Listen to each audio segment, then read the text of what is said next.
Nandito na tayo sa Balanga. May SM na pala dito. Yung dating terminal ng bus at jeep, may mall na ngayon. At ito yung plaza nila. Nandito yung simbahan, tapos merong dalawang mall. Nung unang lumipat kami dito nung grade 5 ako, wala pa yung mga mall na yan. At papasok tayo sa kalsada na to. Marami tayong core memories dito. Marami nang nagbago.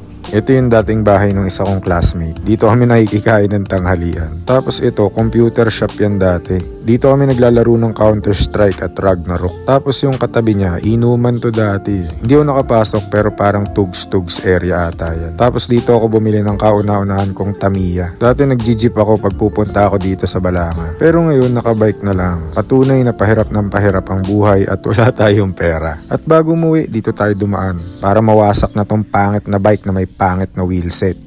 Samahan nyo pa rin ako bukas dahil hindi pa tayo tapos manginggit. Aakyat tayo ng Tala, isang mataas na barangay sa Orani, nakita ang Manila Bay.